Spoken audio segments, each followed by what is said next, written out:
Cancer day ఫిబ్రవరి 4, 2026 cancer day మనం జరుపుకుంటున్నాం. So దీని గురించి ఎందుకు మరి మనం స్పెషల్గా ఒక రోజును కేటాయించి మనం తెలుసుకోవాలి, ఎందుకు ఒక రోజు కేటాయించారు అనేది మనం తెలుసుకుంటే, ఇక్కడ మీకు డాక్టర్స్ ఇక్కడ కూర్చున్న వాళ్ళందరూ కూడా మీకు చాలా చక్కటి విషయాలు చెప్పారు. ఎలా ఉండాలి, మనం ఎలా తినాలి, ఎలా ఉండాలి, ఎలా నివారించాలి అనేవి చాలా చక్కగా చెప్పారు. మీరు అవన్నీ గుర్తుపెట్టుకొని వేరే వాళ్ళకు కూడా మీరు అందరూ విషయాలు చెప్పాలి. మనం ముఖ్యంగా ఈ క్యాన్సర్ డే జరుపుకోవడం ముఖ్య ఉద్దేశం ఏంటంటే క్యాన్సర్ గురించి అవగాహన పెంచుకోవడం. అసలు ఈ క్యాన్సర్ ఎందుకు వస్తుంది, ఒకవేళ వస్తే ఏం చేయాలి, సో ఇలాంటి అవగాహన కార్యక్రమాలు ఏర్పాటు చేయడం కోసమే నల్సా ఆధ్వర్యంలో మేము ముందుకు వచ్చాం. క్యాన్సర్ ఒక ప్రాణాంతకమైన మహమ్మారి, అంతేకాకుండా దానికి భయపడాల్సిన పనేం లేదు. క్యాన్సర్ రాకుండా మనం ఫస్ట్ ముందస్తు చర్యలు తీసుకోవాలి. అంటే ముఖ్యంగా మన శరీరంలో ఏదైనా చిన్న మార్పులు అది ఎవరికి వాళ్ళకి అర్థమవుతుంది. చిన్న మార్పులు రాగానే ఇమ్మీడియట్గా మనం డాక్టర్ దగ్గరికి వెళ్ళి పరీక్షలు చేయించుకోవాలి. ఎంత తొందరగా మనం ఎర్లీ స్టేజ్లో అంటే ముందస్తు స్టేజ్లో గుర్తిస్తే వాటికి సరైన ట్రీట్మెంట్ మనకు అందుతుంది. సో అదేవిధంగా మనము సరైన ఆహారం అంటే పరిశుభ్రమైన ఆహారం తీసుకోవాలి. ప్రతిరోజు మనం వ్యాయామం చేయాలి. నేను చెప్పేది ఏంటంటే ప్రతి ఒక్కరు కూడా ఒక అరగంట అట్లీస్ట్ ఒక 30 నిమిషాలు ఎండలో ఉండాలి. ప్రతి చిన్నవాళ్ళు కావచ్చు, పెద్దవాళ్ళు కావచ్చు, 30 నిమిషాలు పెట్టుకోండి. 30 నిమిషాలు ఎండలో నిలబడండి. మీకు 50% రోగాలు, క్యాన్సర్ కాదు 50% రోగాలు రానే రావు. ఇప్పుడు సన్లైట్లో ఎవరు ఉండట్లేదు, చదువుకున్న వాళ్ళు కావచ్చు, ఎవరైనా ఈవెన్ చిన్న వాళ్ళ నుంచి పెద్దవాళ్ళ వరకు ప్రతి వాళ్ళకి డి విటమిన్ డెఫిషియన్సీ ఉంది. డి విటమిన్ టెస్ట్ చేయించుకుంటే అర్థమవుతుంది. సో మనకి ఎండలో ఉంటే 50% రోగాలు రావండి, రాసి పెట్టుకోండి, అందరికి కూడా చెప్పండి. రెండవది ఏంటంటే ఇక్కడ ఉన్న వాళ్ళు ఏం చేయించుకున్నా డి విటమిన్ డెఫిషియన్సీ ఉంటుంది. ఎందుకు మనం చేసే పనులు కావచ్చు, మన ఉద్యోగరీత్యా మనం 9 నుంచి 5:30, 7 వరకు మేము ఆఫీస్లోనే ఉంటాం. ఇంకా ఎండ మాకు ఎక్కడ లభిస్తుంది, ఎండకు ఎలా తిరుగుతాం? అందుకని ప్రతి ఒక్కరూ ఖచ్చితంగా ఏదో ఒక అరగంట టైం పెట్టుకొని అరగంట ఎండలో నిలబడడానికి ప్రయత్నం చేయండి. ఇది నా యొక్క విజ్ఞప్తి. రెండోది ఏంటంటే పరిశుభ్రమైన ఆహారం తీసుకోండి. పరిశుభ్రమైన ఆహారం తీసుకుంటే మన లోపల మెటబాలిజం అనేది అది డెవలప్ అవుతుంది. ఏది వచ్చినా కానీ మన బాడీ ఫైట్ చేస్తుంది. మనకు భగవంతుడు ఇచ్చిన ఈ మానవ దేహం అనేది ఒక గొప్పదని చెప్పుకోవచ్చు. ఎందుకంటే ఎన్నో ఫారిన్ పార్టికల్స్ ప్రతిరోజు మన బాడీలోకి ఎంటర్ అవుతూనే ఉంటాయి. వాటిని మన బాడీ ఫైట్ చేస్తూనే ఉంటుంది. మనకు తెలియదు, లోపల చాలా ఫైటింగ్ జరుగుతూనే ఉంటుంది. సో మనకి అలా కావాలంటే మనం ఏం చేయాలి, ఇమ్యూనైజేషన్ అనేది డెవలప్ చేసుకోవాలి. మన రోగనిరోధక శక్తి పెరగాలి. రోగనిరోధక శక్తి పెరగాలంటే మనం సరైన వాటర్ కావచ్చు, ఫుడ్ కావచ్చు, ప్రాపర్ న్యూట్రిషియస్ ఫుడ్ కావచ్చు, అంటే మంచి ఫుడ్ తినాలి. రోజు మీకు అందరికీ తెలుసు, రోజు పప్పులు తినండి, రోజు ఆకుకూరలు తినండి, పాలు, పెరుగు ఇవన్నీ తీసుకున్నప్పుడు మీకు రోగనిరోధక శక్తి అనేది డెవలప్ అవుతుంది. సో ఇవన్నీ ఎందుకు చెప్తున్నా అంటే క్యాన్సర్ ఇవన్నీ మనం పాటిస్తే క్యాన్సర్ అనేది రాదు. అసలు ఒకవేళ వచ్చినా మనం సరైన ఫస్ట్ స్టేజ్లో గుర్తిస్తే దానికి ట్రీట్మెంట్ అనేది ఉంటుంది. ఈవెన్ 4th స్టేజ్లో ఉన్న చాలామంది ఇప్పుడు రకరకాల కీమోథెరపీ కావచ్చు,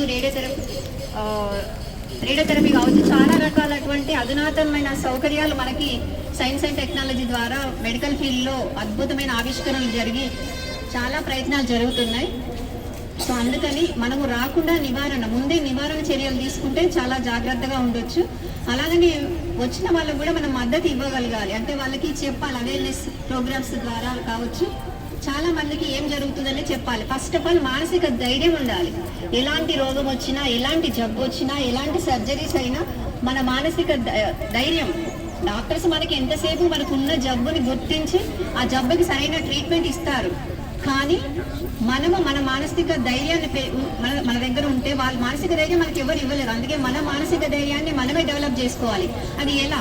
యోగా, ప్రాణాయామం చేయండి, మన మానసిక ధైర్యం అనేది ఆటోమేటిక్గా డెవలప్ అవుతుంది. డాక్టర్స్ ఇంతకుముందు చూడండి, ఒక 10 ఏళ్ళు వెనక్కి వెళ్తే ఇన్ని హాస్పిటల్స్ లేవు, ఇంత డాక్టర్స్ లేరు, ఇన్ని అవేర్నెస్ ప్రోగ్రామ్స్ లేవు. మరి ఎందుకు ఇలా వస్తుందనేది మనం ఆలోచించుకోవాలి. మన యొక్క డైలీ లైఫ్ స్టైల్ని మనము డిజైన్ చేసుకోవాలి.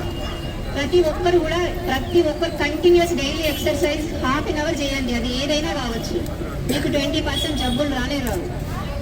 సరైన ప్రాపర్ ఫుడ్ తినండి. మీకు 20% మీ బాడీ ఫైట్ చేస్తూ ఉంటారు. అదేవిధంగా మీకు చదువుకున్న వాళ్ళు చాలామంది మంచి మంచి మంచి ఇప్పుడు చెప్పినట్టు కాలుష్యం మన ప్రతి ఒక్కరిని మన బాధ్యత. అది సాయిల్ పొల్యూషన్ కావచ్చు, వాటర్ పొల్యూషన్ కావచ్చు, సౌండ్ పొల్యూషన్ కావచ్చు, ఎయిర్ పొల్యూషన్ కావచ్చు, ఇవన్నీ మనకిచ్చిన పంచభూతాలను రక్షించుకోవాల్సిన బాధ్యత మన అందరిది. వాటన్నిటిని ఎంత చక్కగా మనం భద్రపరుచుకుంటే మన మానవ మనుగడ కూడా అంత చక్కగా ఉంటుంది. ఈవెన్ ఫ్యూచర్ జనరేషన్స్ కూడా మనము చక్కటి భవిష్యత్తును అందించగలుగుతాం. అంటే ఈ ఒక్క ప్రోగ్రాం ద్వారా మీకు చాలా విషయాలు తెలిసుండొచ్చు. ఇప్పుడు చెప్పినట్టు వ్యాక్సిన్స్ డాక్టర్స్ చెప్పారు. హెచ్పివి వ్యాక్సిన్ అంటే వాళ్ళకి 9 నుంచి 18 సంవత్సరాలు, అదేవిధంగా 9 నుంచి పెళ్లి జరగడానికంటే ముందు వరకు కూడా వ్యాక్సిన్ తీసుకోవచ్చు. అలా అవుతే ఏమవుతుందంటే గర్భాశయ క్యాన్సర్ అలాంటివి రావు. ఇంకా మీకు ఇంకేదైనా డౌట్స్ అనిపిస్తే, అనుమానం ఏదైనా అనిపిస్తే మీరు ఆశా వర్కర్స్ని సంప్రదించవచ్చు. అదేవిధంగా ప్రైమరీ హెల్త్ సెంటర్స్ కావచ్చు, వాళ్ళ దగ్గర కూడా మీరు వెళ్ళి మీకు ఎలాంటి అనుమానాలు ఉన్నా, ఎలాంటి విషయాలున్నా మీరు అడిగి తెలుసుకోవచ్చు. ఇంకా న్యాయ సేవా అధికార సంస్థ మీకు ఏదైనా సమస్యల నుంచి ఏదైనా ఉంటే ఆ సమస్యలు కూడా అక్కడికి వెళ్ళి మీరు ఒక పేపర్ రూపకంగా వాళ్ళకి అందించవచ్చు. అంటే మీకు మీ సమస్యలు పరిష్కారం కావడానికి వాళ్ళు మీకు ఒక గైడ్ చేస్తారు వాళ్ళు. సో ఇంత మంచి అవకాశం ఇచ్చిన అందరికీ ధన్యవాదాలు. మీరు చెప్పేది ఒకటంటే ఏంటంటే మీరు మాత్రం ఖచ్చితంగా 1/2 అవర్ ఎక్సర్సైజ్ చేయండి, అదేవిధంగా మంచి ఆహారం తినండి. ఇంకా చాలా చెప్పాలనుకున్నాను కానీ టైం కన్స్ట్రెంట్ వల్ల నేను కొన్ని విషయాలు మీతో షేర్ చేసుకుంటాను. ముఖ్యంగా క్యాన్సర్ కారణాలు మనం కొన్ని నియంత్రించవచ్చు, కొన్ని నియంత్రించలేము. కొన్ని ఏంటంటే అవి వయసు పరంగా కావచ్చు, మన జీన్స్ అంటే ఆటోమేటిక్గా మన ఇంట్లో ఎవరికైనా ఉంటే అవి కూడా ఆటోమేటిక్గా ఒకరి నుంచి ఒకరికి వస్తూ ఉంటాయి. వాటిని అలా ఎవరికైనా ఉంటే 40 సంవత్సరాలలో ఖచ్చితంగా మీరు రెండేళ్లకు ఒకసారి టెస్ట్ చేయించుకోవడం చక్కటి పరిష్కారం దొరుకుతుంది. ఈ క్యాన్సర్ని మనం సైలెంట్ కిల్లర్ అంటాం. ఏంటంటే మనకి ఒక్కొక్కసారి 3rd, 4th స్టేజ్లో కూడా లక్షణాలు బయటపడతాయి. అందుకని మనకి ఏ చిన్న అబ్నార్మాలిటీ అంటే ఏ చిన్న మన లైఫ్ మనకి ఏం జరుగుతుంది అనేది మనకు తెలుస్తూ ఉంటుంది. ఏ చిన్న మార్పు అంటే అటు ఇటు కనిపించినా మీరు ఇమ్మీడియట్గా పరీక్షలు చేయించుకోవడం ఉత్తమం. 40 సంవత్సరాల పైన వాళ్ళందరూ కూడా మ్యామోగ్రామ్ చేయించుకోవాలి. ప్రతి 3 సంవత్సరాలకు ఒకసారి చేయించుకోవాలి, ఇంతకుముందు డాక్టర్ గారు చెప్పినట్టు. ఇంకా కుటుంబంలో ఎవరికైనా క్యాన్సర్ ఉంటే మాత్రం ఖచ్చితంగా వాళ్ళు 40 సంవత్సరాల్లో చెక్ చేయించుకుంటూ ఎవ్రీ 2 ఇయర్స్కి ఒకసారి చెక్ చేయించుకోవాలి. మనం ఎన్నో డాక్టర్ గారు చెప్పినట్టు మనం చాలా వాటికి ఖర్చులు పెడతా ఉంటాం. హెల్త్ విషయంలో మనము అశ్రద్ధ చేస్తాము. చదువుకున్న వాళ్ళు కూడా ఈవెన్, ఎందుకంటే వాళ్ళు వర్క్ బిజీలో పడి వాళ్ళ హెల్త్ని కూడా వాళ్ళు కాన్సన్ట్రేట్ చేయకుండా చాలామంది ఉంటారు. సో అందుకని ఎవ్రీ 2 ఇయర్స్కి ఒకసారి అందరూ చెకప్ చేయించుకోవాలి. హెల్త్ ఓల్ బాడీ చెకప్ చేయించుకోవాలి, ముఖ్యంగా వర్క్ చేసే వాళ్ళందరూ కూడా. నెక్స్ట్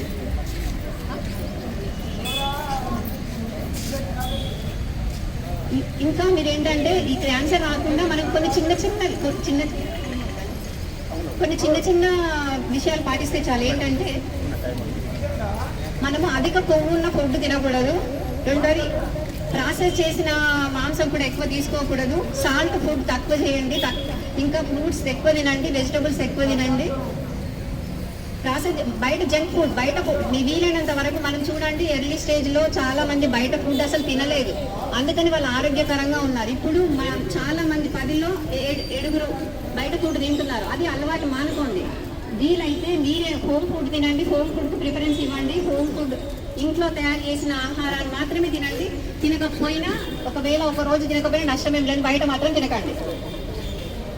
ఇంకా ఆల్కహాల్, మందు తాగకండి. మందు తాగడం వల్ల ఏమవుతుందంటే చాలా రకరకాల క్యాన్సర్లు వచ్చే అవకాశం ఉంటుంది. ఇంకా అదే కాకుండా పొగాకు ఇవన్నీ కూడా తీసుకోకూడదు.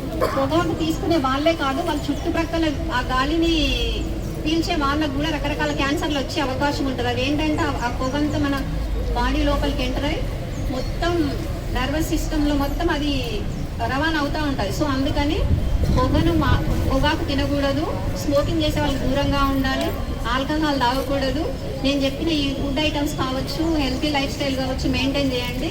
బ్యాలెన్స్డ్గా మీరుంటే మీ ఏ రోగం వచ్చినా మీ బాడీ తట్టుకునే శక్తి ఉంటుంది. బాడీ తట్టుకునే శక్తి ఉండాలంటే మన బాడీని అలా డెవలప్ చేయాలి. అలా బాడీని మనం ఫైట్ చేసే విధంగా మనం తినే ఫుడ్ కావచ్చు, మనం పెరిగే వాతావరణం కావచ్చు, మనం నివసించే విధానం కావచ్చు, ఏదైనా. సో మన బాడీని ఎప్పుడైతే మనం బాగా స్ట్రాంగ్గా డెవలప్ చేసుకుంటామో అవన్నీ కూడా మన దగ్గరికి రావు. వచ్చినా ఫైట్ చేసే కథలో మన బాడీకి ఉంటుంది. మంచి ఫుడ్ తినండి, వాటర్ కూడా చాలా చక్కగా వాటర్ తాగాల్సిందే. ఈ చిన్న చిన్న విషయాలు మీకు అందరికీ తెలుసు, కానీ నేను ఒక్కసారి మీకు అందరికీ చెప్తున్నాను అంతే. ఇంత రకరకాల క్యాన్సర్లు గురించి చెప్పే టైం ఇప్పుడు లేదు. కాకపోతే చిన్న విషయాలను మీరు గుర్తుపెట్టుకొని పాటిస్తే మీకు 50 నుంచి 60% అసలు రోగాలు అనేవి రావు. ఈ అవకాశం ఇచ్చిన అందరు వింటున్న మీ అందరికీ కూడా ధన్యవాదాలు.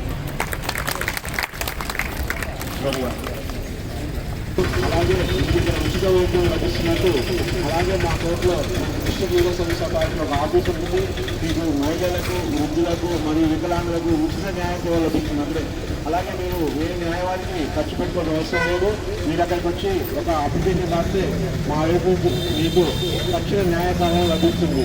కావున మీరు అలాగే నేషనల్ ఉమెన్స్ డాక్టర్స్ డే సందర్భంగా వారందరికీ మా యొక్క డిస్ట్రిక్ట్ లీగల్ సర్వీస్ తరఫున శుభాకాంక్షలు తెలియజేస్తూ మీకు మన సేవలు అందడం చాలా అదృష్టం. అలాగే మీకు కూడా మా న్యాయ సంస్థలో కూడా మీకు సేవలు అందించడానికి మేము రెడీగా ఉన్నాం. మేము గవర్నమెంట్ లాయర్ల కింద నలుగురం రెడీగా ఉంటాం. మీకు తక్షణంగా మీకు ఏ సమస్య వచ్చినా మీ యొక్క ఇప్పుడు మీ టైం వేస్ట్ చేయకుండా మీ యొక్క సొమ్ము వృధా చేసుకోకుండా మీకు ఉచితంగా న్యాయసాయం చేయడానికి మేము రెడీగా ఉంటాం. అలాగే ఈరోజు ఒక కార్యక్రమం పాల్గొన్న ప్రతి ఒక్కరికి మా యొక్క సంస్థ తరఫున ధన్యవాదాలు తెలియజేసుకుంటూ ఒక కార్యక్రమం నూతనంగా చేస్తున్నాం. చూడండి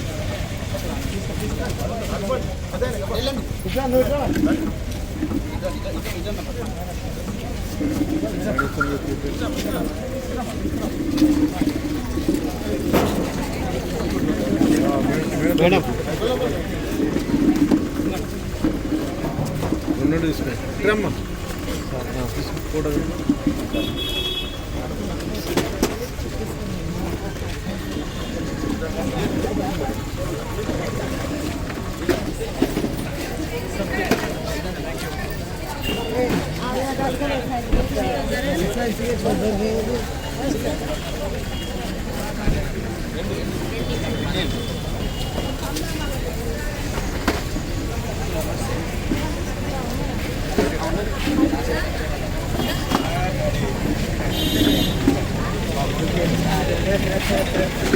Thank you.